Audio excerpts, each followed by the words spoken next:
Un honor estar participando en este segmento y mucha alegría de compartirles este espacio con mi familia del béisbol de Águilas, de Mexicali y de todas las plataformas donde se difunde este programa. Yo siempre tuve esa inquietud.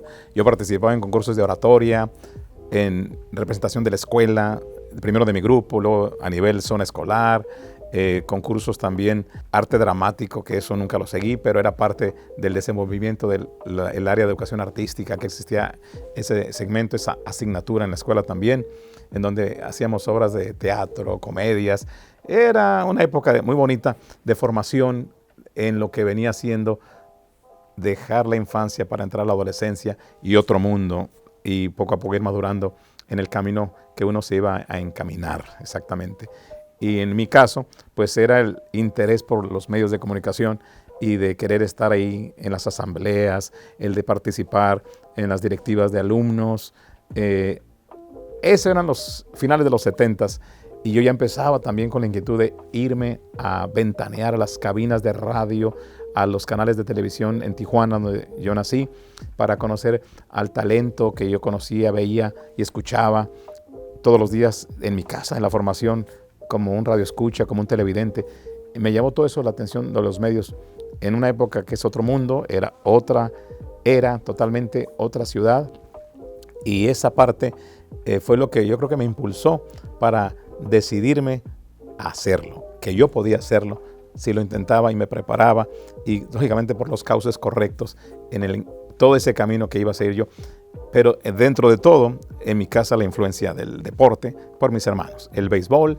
Éramos super padres fans, escuchando a Mario Thomas, Gustavo López Moreno, las transmisiones de los padres en español, y todo eso, los juegos de la semana en los canales americanos que se veían en Tijuana, el juego de la semana, el juego de los sábados, las cadenas de cada semana, y pues qué decir de los eventos magnos, ¿no? Los juegos de estrellas, las series mundiales. Era imperdible para nosotros en la casa, porque mis hermanos jugaban mucho béisbol en los campos de Otay y yo era como la mascota de ellos y me llevaban a todas partes. Ahí me puedo, yo creo que, ubicar, si hablamos en esos tiempos ahora remotos, de viajar en el tiempo, de lo que me preguntas.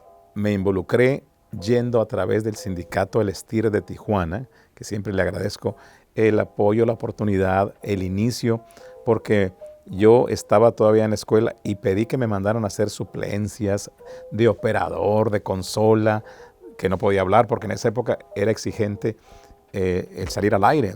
Era una exigencia muy dura, los sinodales para sacar tu licencia de locutor.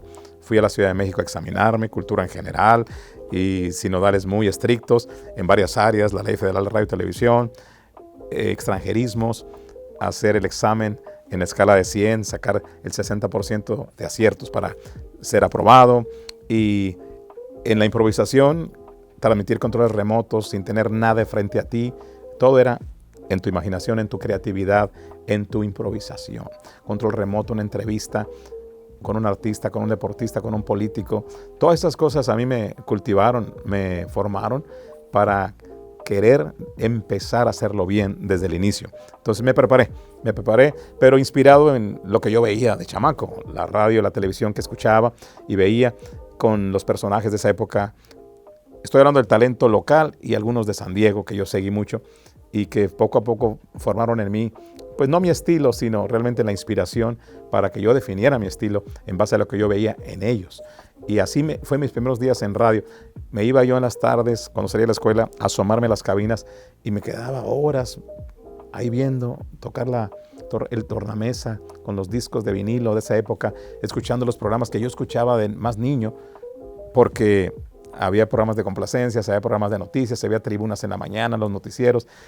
El pulso de la ciudad que todos en esa época teníamos, programas establecidos, personajes que ya reconocía a la gente, identificaban las frecuencias de radio con sus programas y con sus estilos. Entonces, todo eso para mí era muy enriquecedor. Formaba parte también de lo que yo quería hacer. Y poco a poco fue cuando me dieron las suplencias. A medianoche, en la madrugada, entrar a las 6 de la mañana, horarios que nadie quería. Me mandaron un grupo de estaciones que tenían 5 estaciones de radio.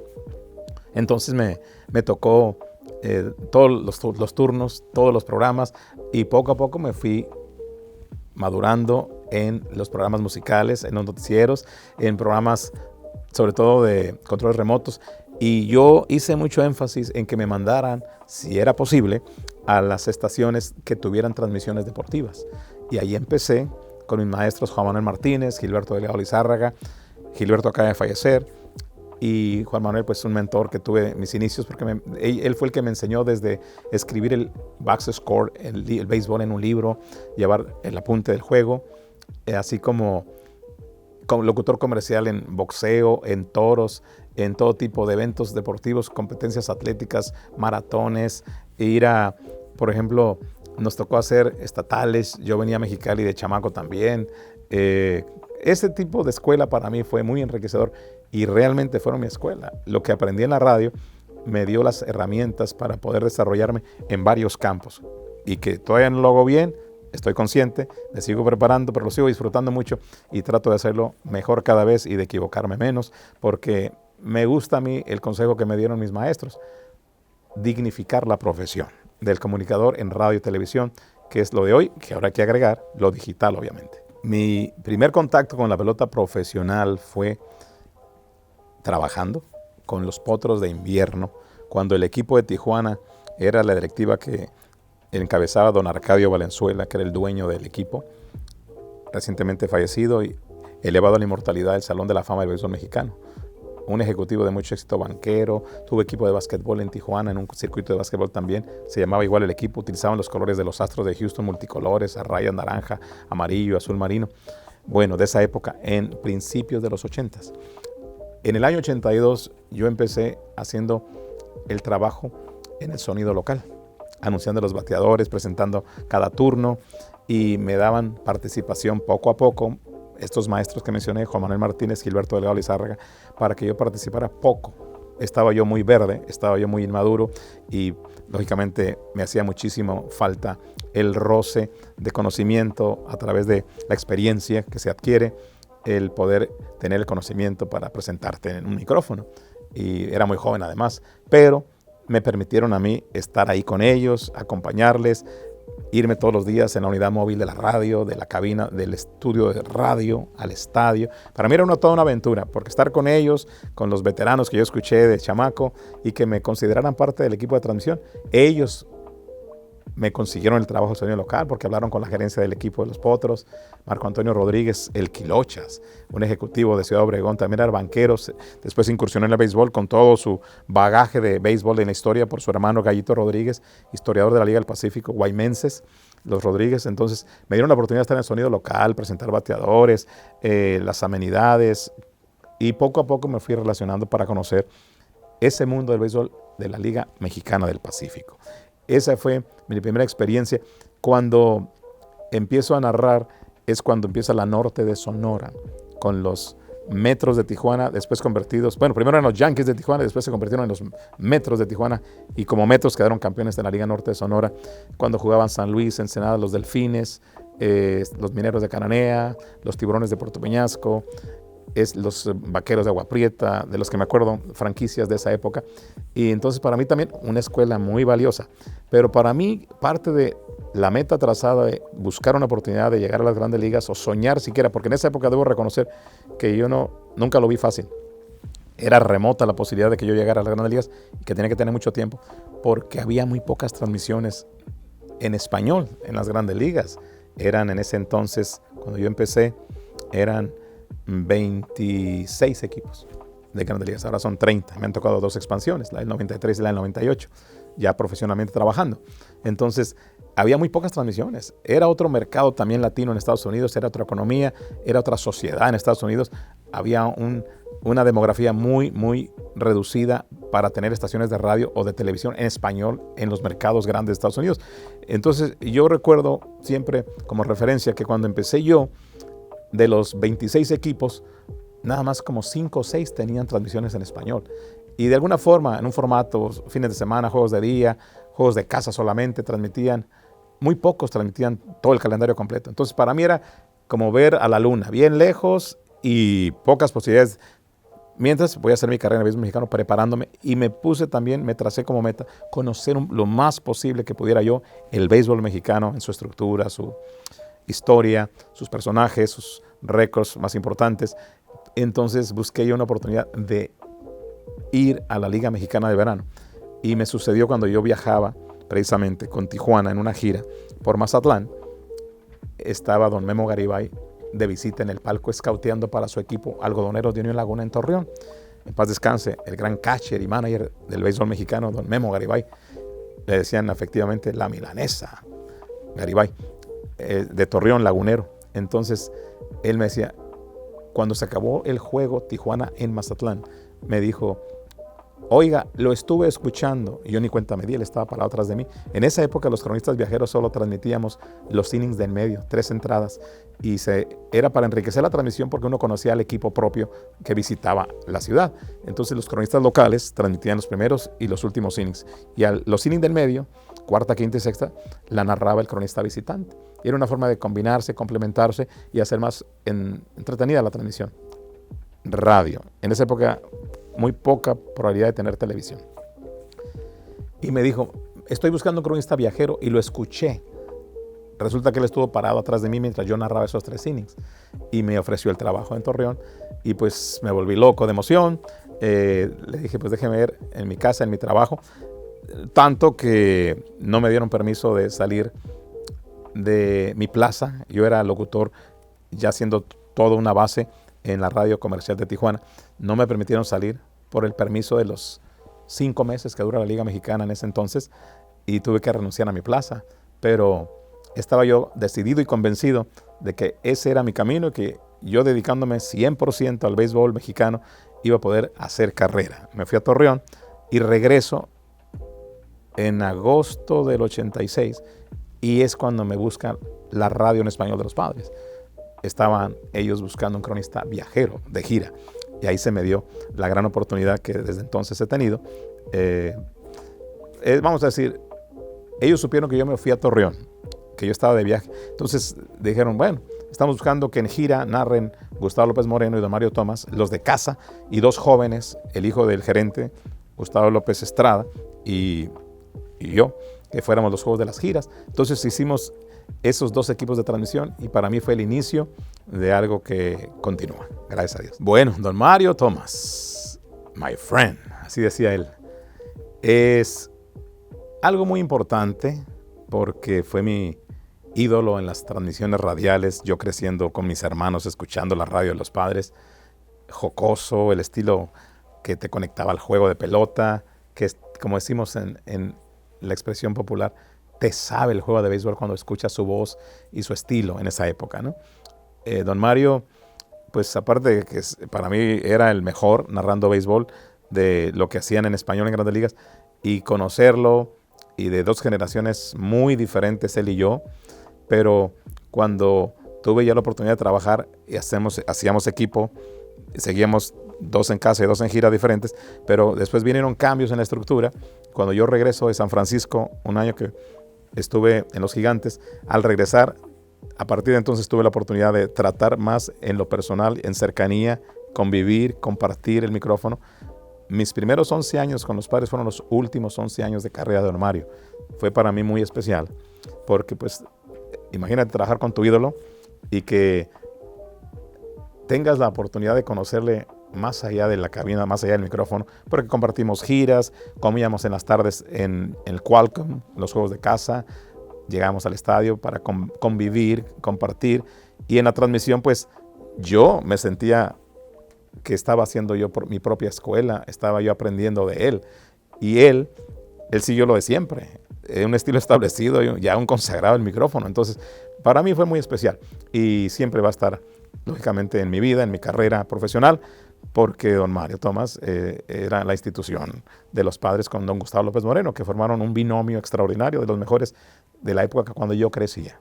Cuando me contrataron los de la radio en español de los Padres, desde aquel fin del verano, agosto, septiembre, iba solamente como de aprendiz, y en mi primera gira, en el 87, Padres abrió en San Francisco.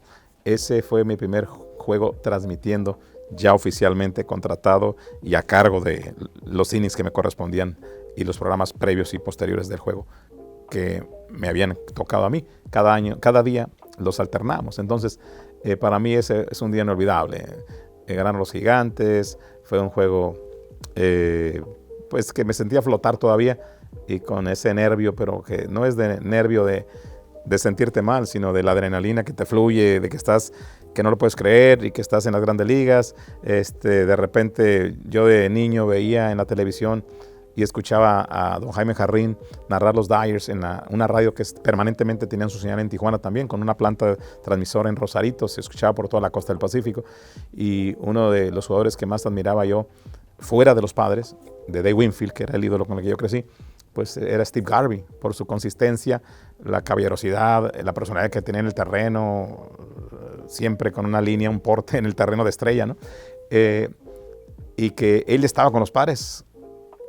Duró muy poco su carrera cuando yo llegué, ya no tuve mucha oportunidad de tratarlo, pero sí un par de primeros años porque estuvo lastimado del hombro y esa lesión crónica en su hombro lo llevó a retirarse. Tanto que recuerdo muy bien la ceremonia cuando le retiraron su número 6 de uniforme y el adiós de su carrera de béisbol con los Padres. Entonces, en San Francisco, en esa primera gira, recuerdo muy bien, fuimos a un restaurante muy exclusivo en Fisherman Wharf, en el muelle más importante de San Francisco, frente al turismo, ¿no? Frente a la isla de Alcatraz. ¿Y cuál va a ser la sorpresa? Que estábamos en nuestra mesa compartiendo y que la cuenta la pagó Steve Garvey por nosotros. Nos invitó. Nunca, él siempre con una clase, una distinción, un detalle, él se hizo cargo de nuestro consumo. Y entonces nada más nos enteramos porque el mesero dijo, el caballero que está ahí en la esquina, él ha pagado por ustedes. Pues imagínate cómo te sientes. Una vez más te derrites de la emoción de saber que no lo conoces en ese plan, que es un caballero y un gesto que se aprecia, no porque nos haya pagado la comida, sino por el gesto, por el tremendo carácter que él tenía para tratar a la gente. Es un detalle que recuerdo de mis inicios, de los momentos grandes, mis inicios con los Padres, momentos grandes del campeonato, cuando se le ganó la división a los Dyers en el 96, obviamente, pero poquito antes, el estar presente en el Qualcomm con el hit mill de Tony Gwynn, que fue ante Nolan Ryan. Y si mal no recuerdo, en el mismo juego fue el primer imparable en Grandes Ligas de Roberto Alomar. Los dos están en el Salón de la Fama. De esos momentos, la racha de Benito Santiago de 34 juegos dando de hit, el 34, el último día siempre lo menciono porque la asocio, ¿no? El 34 de Fernando Valenzuela fue el último bateador al que Benito en esa racha le pegó el hit 34 juegos. Y al día siguiente, Hershiser lo paró a Benito. Pero sigue siendo el récord de la franquicia de los Padres, de 34 juegos dando hit, y para un novato y para el equipo en general. Esas épocas. Malas épocas en los resultados deportivos, porque San Diego siempre estaba en los últimos lugares, pero era Grandes Ligas. Y cuando es Grandes Ligas, se aprecia, se valora, se disfruta, y realmente se está dando uno cuenta de la importancia que es estar en Grandes Ligas por el mundo que, vamos a decir, te hace otro día a día. Estás percibiendo otra vibra del mundo de las Grandes Ligas en las giras, en ese nivel. Son cosas que te acompañan y aprendes mucho. Y si no lo disfrutas y no aprendes, no se vuelven a repetir. Por eso se trata siempre, todos los días, de tomar experiencia y valorarla, ante todo. Y yo soy muy creyente y le doy muchas gracias a Dios por esa oportunidad de todos los días de ver juegos diferentes con los mejores peloteros del mundo. Es un privilegio compartir con tu voz, que con tu inflexión de voz, vamos a decir, no solamente tu estilo, pero que conectas y das emoción a la gente con lo que haces en tu trabajo. Y cuando conectas el juego de pelota con la afición, es el mayor éxito que puede tener un cronista. Cuando conectas con el pelotero, lo aprendes a tratar. Debo admitir que estos tiempos son muy diferentes. En el béisbol actual ya no se tiene fácilmente un acercamiento, una amistad, como antes había en el béisbol con los jugadores cuando yo empecé. Pues ahora es otra la dinámica, ¿verdad? Las restricciones de Grandes Ligas, la fuerza del sindicato de peloteros, pero encuentras que en algunos jugadores puedes todavía mantener esa convivencia. No en todos como antes, que era la mayoría que se podía tener un poquito de relación más cercana. Ahora están más marcados los tiempos, los aviones, los vuelos, vamos por secciones sentados. Antes convivías en todo el avión con los jugadores, en los hoteles, en los elevadores te los encuentras. Los camiones antes convivíamos en los mismos autobuses, ya no, ahora están asignados un autobús para cuerpo técnico, un autobús para solo peloteros, un autobús para prensa nada más y así por el estilo. Entonces eso se fue dando y a la par un distanciamiento en el convivio. Por eso es diferente. Hay conferencias para la prensa, a veces no puedes ir, hay pólizas o restricciones que no puedes ir directamente a hacer una pregunta a un pelotero durante la práctica. Tienes que esperar a que vaya a hablar él en grupo o en la conferencia, cuando la oficina de prensa te lo pone disponible o a la prensa para que lo entrevisten. Eso sucede en términos generales, pero todavía tenemos opciones a veces de acercarnos al jugador durante su práctica de bateo, pero como están ellos en lo suyo, pues uno trata de ser prudente y no invadir muchos esos espacios para darle su lugar, ¿no? Que se sigan preparando para el juego. Pero hice un poquito de este recuento para llevar la respuesta al punto de que cuando conoces al pelotero, cuando interactúas de esa forma a corta distancia y que prácticamente una amistad,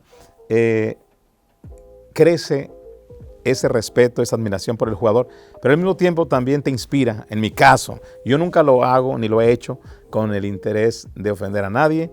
Obviamente a ningún pelotero le falta el respeto porque el juego me va a dar una lección de humildad siempre. Y cuando yo digo un sobrenombre es porque tienen una, vamos a decir, relación que es natural y que cae bien y que creo que identifica al pelotero de manera sana para que la gente lo ubique, la gente lo asocie y que sea una referencia de la franquicia y de su procedencia o de la imagen que tiene el pelotero ciertamente como un jugador que ya es conocido con un nombre en inglés y yo trato de adaptarlo a nuestra cultura en español.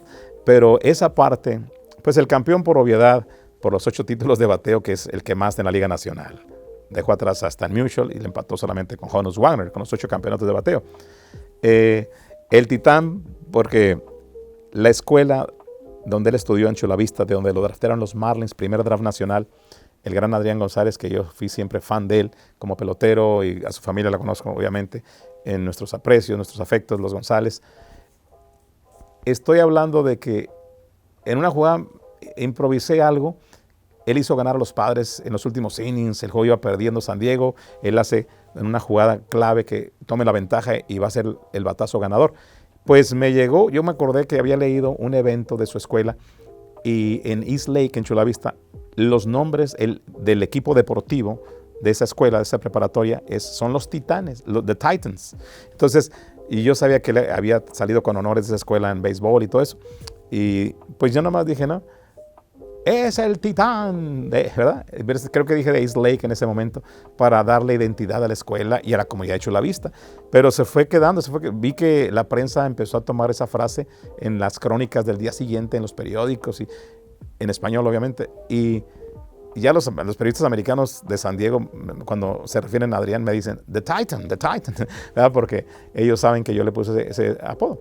Y después me dio pues una satisfacción y un gran gusto que la cuenta personal en redes de Adrián pone el Titán 23, que es su número uniforme y su apodo, como lo conoce el béisbol, ¿no? En español, el Titán, con su sombrero muy orgulloso de mexicano.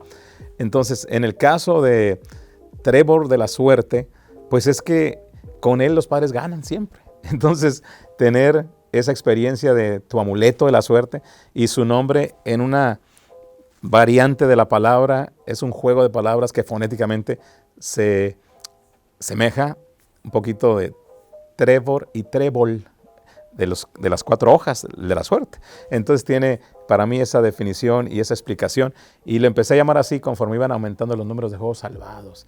Y entonces, cuando se terminaba la 8ª entrada y que los Padres iban ganando y que yo sabía y todo el mundo sabía que iba a venir él iba a entrar al estadio desde el montículo, desde el bullpen en Qualcomm, corriendo desde el fondo del jardín izquierdo en el poste, allá donde está el bullpen local, como una estrella de rock. Le iban a tocar las campanadas, que empezaron las campanadas en julio del 98, a la tradición, la costumbre de que se escuchara, y muchísima gente es increíble la cantidad de gente que platicaba, que viajaban de Ciudad de México, de Guadalajara, de Sonora, de Sinaloa, a Tijuana para ir a ver a Trevor Hoffman. Decían, ¿y de dónde vienen? Y yo les preguntaba, no, es que venimos a la experiencia de Trevor Hoffman, me decía. A eso venía nada más, el equipo estuviera en los últimos lugares. Era vivir una experiencia de estar ahí cuando entra Trevor y que se te eriza la piel y las campanadas con Hell Spells del grupo de la banda australiana, ¿verdad? De AC/DC. Entonces, como era tanta la emoción y tan especial el momento que sucedía y que vivíamos los que estábamos en Qualcomm, en el estadio, yo quería compartir esa experiencia con la gente que no estaba en el estadio. Entonces yo hacía una pausa a propósito, se acababa el tercer out, pasaba el tercer, íbamos a ir a comerciales, pero como iban a poner la entrada de Trevor Hoffman en el estadio con las campanadas que él arrancara después de que calentó para abrir la novena parte alta ya con situación de salvamento, entonces yo hacía una pausa y prolongaba el momento para preparar el momento en que él iba a salir corriendo después de las campanas. Y yo quería que la audiencia de México, de Baja California, la cadena radial de los padres, tantas cantidades, miles y miles que no pueden cruzar, que no tienen visa, que no tienen la capacidad económica para estar en un juego de Grandes Ligas, pues yo quería darles esa satisfacción, ese gusto de vivirla. Cuando empecé a trabajar con los Águilas, me di cuenta de muchas cosas que eran más fuertes ahora en mí, que estoy valorando y disfrutando mucho. La ciudad, la comunidad, el calor Cachanilla, lo que la gente vive y quiere a sus Águilas. Entonces, yo me siento parte de la familia de los Águilas desde el primer día en que vine y es una aventura aprender, cultivarte. Por ejemplo, no hay mucha literatura del béisbol mexicano, diferente a la cultura americana, pero tienes la oportunidad de bajar al terreno, platicar con los peloteros, buscar algún dato, enriquecer tu transmisión de radio, televisión, y esa parte me hace a mí recrearme en el béisbol mexicano tantas veces, platicar con un manager y seguir aprendiendo de las nuevas generaciones, de estos jugadores nuevos que son los que nutren el talento en una transición de generación tras generación que van pasando los peloteros mexicanos. Y para regresar con Águilas, pues para mí me va a acompañar toda mi vida, mi familia Águilas de Mexicali, que me invita cada año y que yo regreso con el gusto de siempre, a veces 1 o 2 semanas antes o después de su temporada o al mismo primer día en la inauguración. Cuando no he podido, vengo a la inauguración y me regreso porque están los padres todavía jugando o estaba en postemporada, en playoff allá, pero la importancia que tienen para mí pues es mi formación y siguen siendo mi escuela del béisbol mexicano, Águilas de Mexicali. Cuando estás trabajando para un club y transmitiendo, pues estás proyectando una temporada de muchas emociones cuando se tiene un año como el que tuvimos en el 2016 de éxito y en donde todo el mundo se suma, la comunidad en pleno. Todo el mundo quiere estar con el ganador. Y fue una temporada inolvidable, el paseo, lógicamente, de la marcha de campeones en los carros de plataforma descubiertos por toda la ciudad, la algarabía, las autoridades, las ligas locales.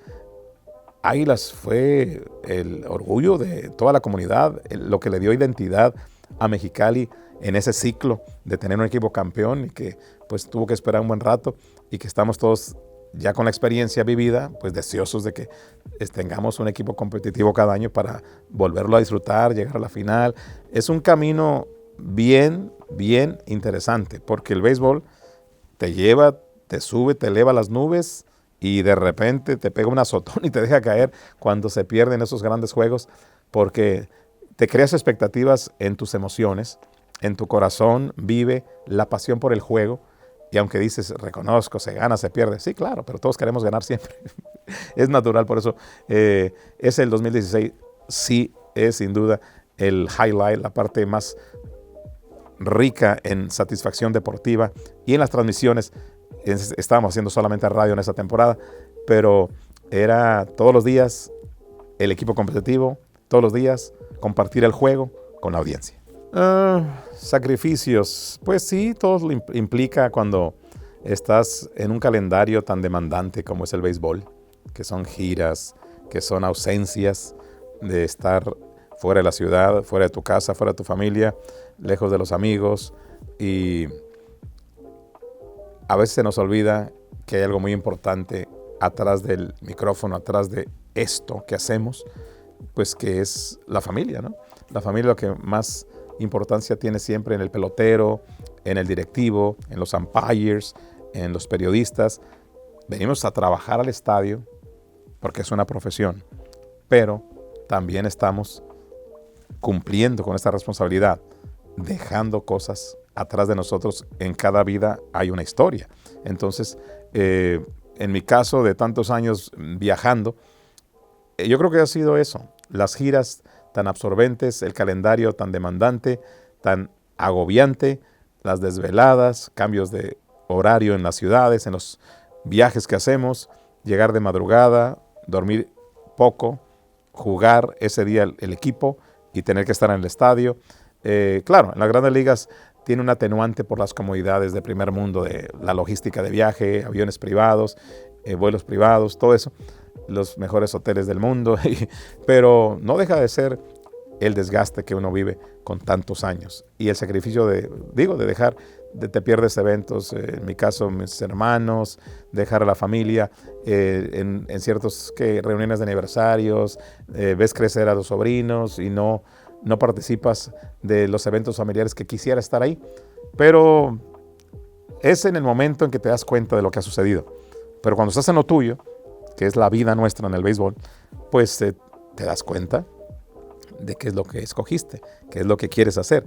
Nosotros en Estados Unidos, por ejemplo, y ahí se marca un poco más, porque es la temporada de verano donde hay más eventos sociales y más cosas públicas, de invitaciones a compartir con los amigos, con la familia.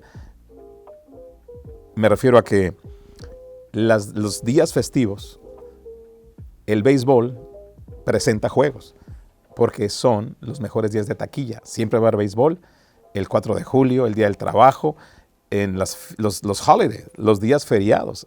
Hay espectáculo, porque el béisbol es un espectáculo, es un negocio. Y nosotros trabajamos cuando hay juegos siempre. Entonces, esos días, pues ya para mí son muy normales. Me invitan a un evento, no puedo cumplir, un evento social, porque primero viene la responsabilidad de estar en el trabajo. Y ya vendrán las épocas de disfrutar y de vacaciones en el receso, en la temporada muerta. Yo creo que lo que se dice siempre, que la gratitud es una virtud, y no por virtuoso que me quiera yo sentir, sino por la profundidad de la línea de la expresión. Mi gratitud a la gente que me acepte, que el trabajo que yo hago es como disfruto el juego para compartirlo. Y así como tenemos esta dualidad de radio y televisión, tratamos de conectar, proyectar con la gente, que es la que dicta y realmente decide si uno sigue o no en esta posición.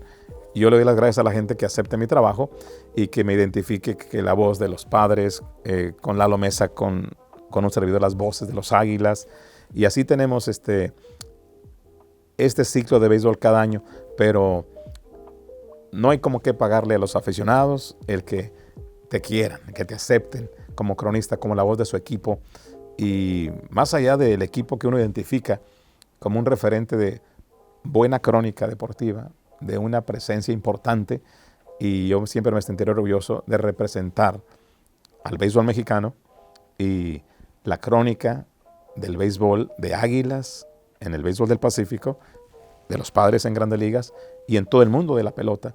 Esa parte creo que es el mayor gusto que da, la mayor satisfacción que uno guarda aquí en su interior, porque a esto nos dedicamos y no estamos aquí solamente para vivir de béisbol, estamos aquí para disfrutarlo y compartirlo.